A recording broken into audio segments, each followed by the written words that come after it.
Willkommen, bienvenue, and welcome back to Scrap Mechanic with Lyte. And today is our 1,000 and some subscriber special. Yeah, I went away for a week. When I left, I had 900 some. When I came back, I've got a little over 1,100. You guys are awesome. So I decided, since y'all have good taste in videos, you probably have good taste in questions too. So today's viewer special involves some questions from you. And we're going to address 3 of them. That's how much I've got time for in this particular episode.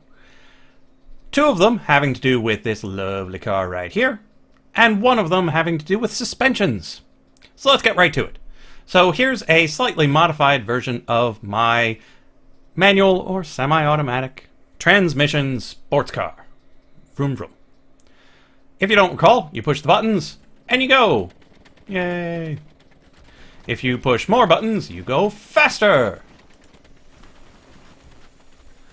Turn them all off, you stop. You hit number 4, you go in reverse. Now, you can probably hear a difference between this car and my previous one. This one has some gas engines, in addition to the electric ones, such that we can test out whether or not the combination of gas and electric is a good or bad idea.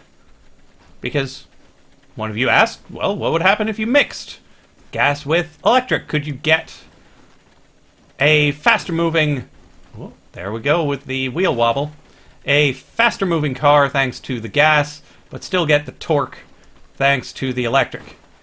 Let me zoom out a little bit so you're more likely to see the wheel wobble.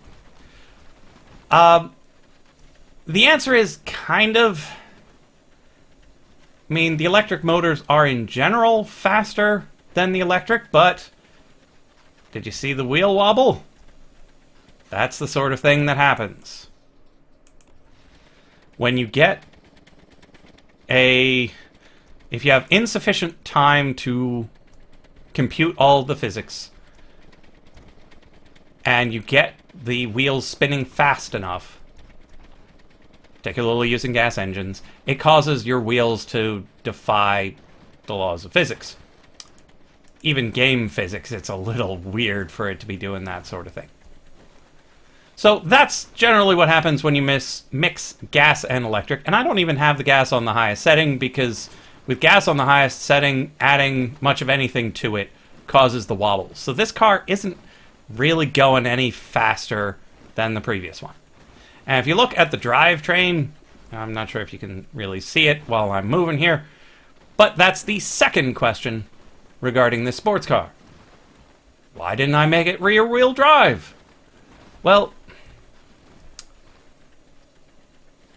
it's a little better with the rear-wheel drive. It's not astoundingly better. Like, real-world sports cars gain quite a bit from having rear-wheel drive. They gain a bit of downward force in the back when accelerating, which leads to better traction, which leads to better acceleration. Separating the task of driving and turning, so like pushing versus turning, allows you to do more complicated maneuvers. You can fishtail a bit like that when necessary. You can poke that back end out to do higher quality turns. But you don't necessarily gain that in this game, because you can fishtail whenever you like. You can do handbrake sorts of turns whether you've got rear wheel or front wheel drive. I haven't really noticed a whole lot of traction gained from torquing the vehicle backwards, and you do gain a little bit by having the independent steering up front. But you could design it with the drive in the front and having independent steering. My particular design just didn't have it because it would take up too much space. So you save space in the design so you get the independent steering in the front, which gives you a lot, I'm not sure if better handling is the way to put it, but certainly more sensitive steering. So you can make seriously hairpin turns with this car, which are a bit better than with the previous version. But unfortunately, with the gas engine and the electrics, you don't gain as much as one would think. And even when you're not going all that fast, you lose control pretty easily. And this is a really heavy car. It's mostly metal and orange, or yellow, depending on your color perception.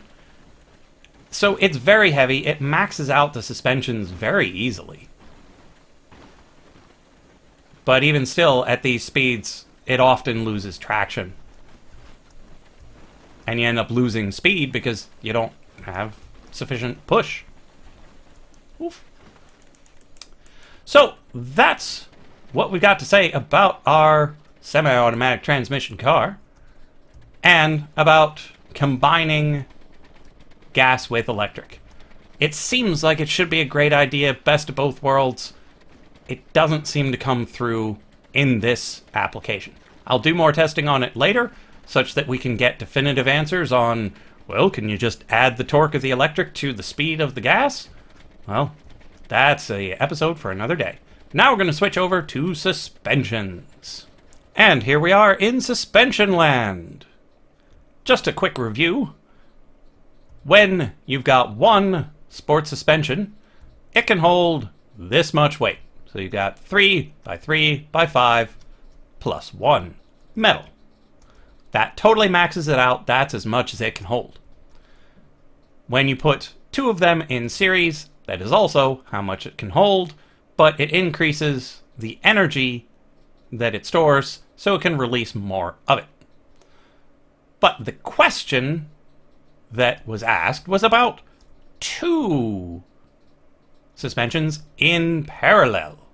So, review, 2 in parallel are stronger than 2 in series. So, in real-life applications, you put the same weight on 2 of them, it should...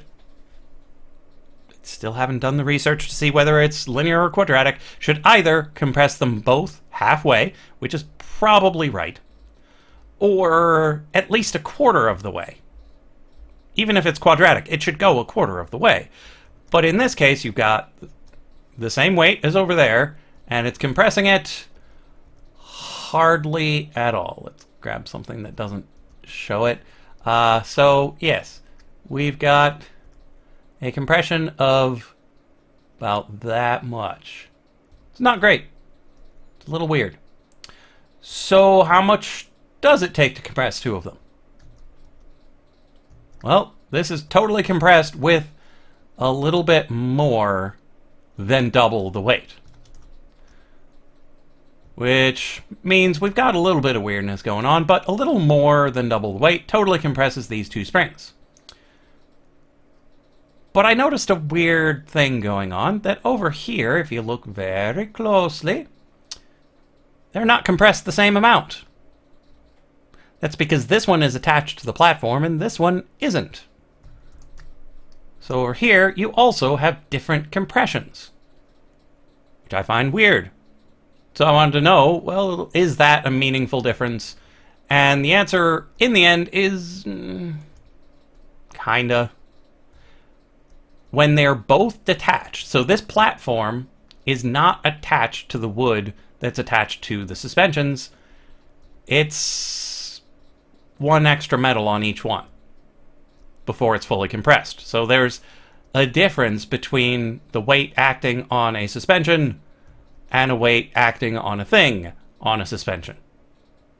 It's not a huge difference, but it's a difference nonetheless. But now we get to the real question that was asked. What happens when you put 2 suspensions in series in parallel? So you've got 2 suspensions, 2 wide each. So over here, we've got 2 sets of 2 suspensions in series in parallel. Say it however you like. 4 suspensions total, 2 by 2 matrix of them. And the moral of that story is, as you'd expect, the same amount of weight that compresses 2 in parallel also compresses 2 in parallel in series. Now again, this will have done more work, so it'll store more energy, so it will fling things further than this will. So if you're worried about storage capacity, if you need to make it wider, you can. And these two compress on more than double the weight, so theoretically this is holding more energy, but only just. It's not a lot more than double the weight. So we got double the oomph when put in series, firing like a cannon. This would do slightly more, but probably not really. Not in a way you would really notice. But I know I didn't show you in the previous suspension video one of the weird things that goes on with these suspensions. You hear that noise? Yeah. That's the springs. They're having some issues down here. This is what happens when your springs aren't completely compressed when in series. They go a bit ham. Now, I'm looking over at OBS and it's not showing it as insanely as it is on my monitor. So it's entirely possible the video just can't capture how insane these things are going. But needless to say, when they aren't completely compressed, the overall system is stable. But the inner workings of it they're just going nuts. There is something weird going on in the way they calculate the inner workings of the suspensions, because it looks great overall. And if I enclose this, all you would hear, all you would notice, is that really annoying sound, but there's no outward signs that anything's doing anything. So if this were the real world, this would be losing a lot of energy, because it's converting it into a lot of sound. Likely heat, too, because it's moving. But the top thing is just not moving. Steady as a rock. And then you come back up. You put the layer back on.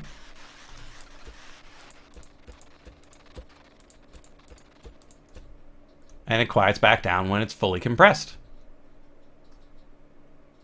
So those are the 3 questions that made it onto this viewer special. Mixing gas and electric engines, not as great as you'd expect. Rear wheel drive, also decent, but not as good as one would expect. And when putting pistons in both series and parallel, does exactly what you'd expect. Putting them in parallel increases the amount of weight necessary to compress them, and putting them in series maintains that amount of weight, but stores more energy. So if you make this into a cannon, could be pretty good. But the amount gained from putting them in parallel, fairly insignificant relative to just throwing them in series and drawing it back really well. Let me grab some way so you can see me. So, thank you, all of you new subscribers, for subscribing. Great to have you here. Feel free to leave comments all the time about whatever you feel like it. Yeah. So, welcome, one and all. Everybody who's been here for a long time, you're awesome. And I will see you in the next episode of Scrap Mechanic with Lyte.